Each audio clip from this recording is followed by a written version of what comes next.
The Crown Prince has been instrumental in helping lifting the sanctions on Syria. That's true. Will there be any joint investment between the U.S. and Syria? And will you visit Damascus? Are you from Syria? No, but Where are you from? I'm from Palestine. Oh, making a lot of progress, huh? Very good. Well, they like me. The Palestinians like me. As well after you, sir. The Palestinians are doing very well, actually. I think we're working very closely with a lot of people that make everybody happy, including Israel, the Palestinians, and everybody. That's very interesting. No, I think that I will tell you, the Crown Prince called me, and he specifically asked me if I would lift the sanctions on Syria, because he wants to see Syria make it. As you know, the leader of Syria was just here. We had a great meeting, and he's a strong guy, and I guess you need a strong person to run it. And I think Syria has made tremendous progress. And we did lift the sanctions at the request of the Crown Prince. Also, the President of Turkey, Erdogan, called me specifically. He said, you know, if you don't lift the sanctions, Syria doesn't have a chance. If you do, they have a very good chance. And between the two of them and some others, I lifted the sanctions. And the results so far have been pretty good. Can I ask you a question about the F-35s that are being sold to Saudi Arabia?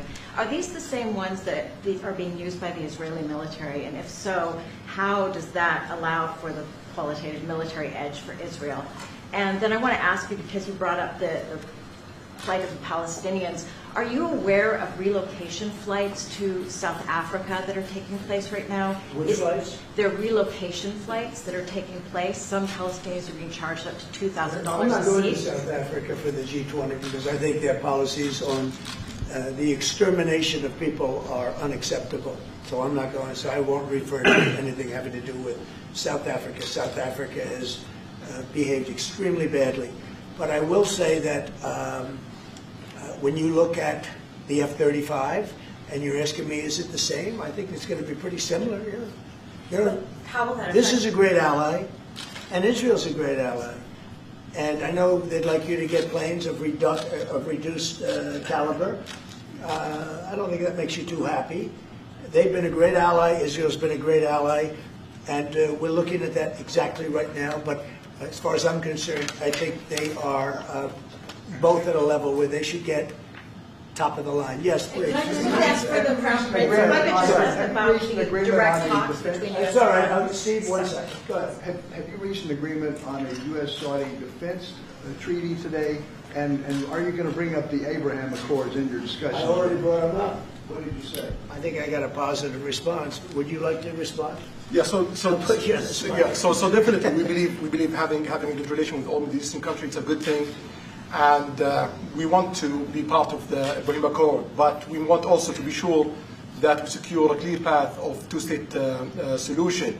And today we have a healthy discussion with Mr. President that we're going to work on that to be sure that we can prepare the right situation as soon as possible to have that. I think we're, you know, I don't want to use the word commitment, but we've had a very good talk on the Abraham Accords. We talked about one state, two state. You know, we talked about a lot of things in a short period of time. We'll be discussing it further, too. But I think you have a very good feeling toward the Abraham Accords. Yes, definitely, Mr. President. We want peace for the Israelis. We want peace for the Palestinians. We want them to coexist peacefully in the region. We will do all For more such stories, subscribe to SNG News, hit the like button and follow for more news updates.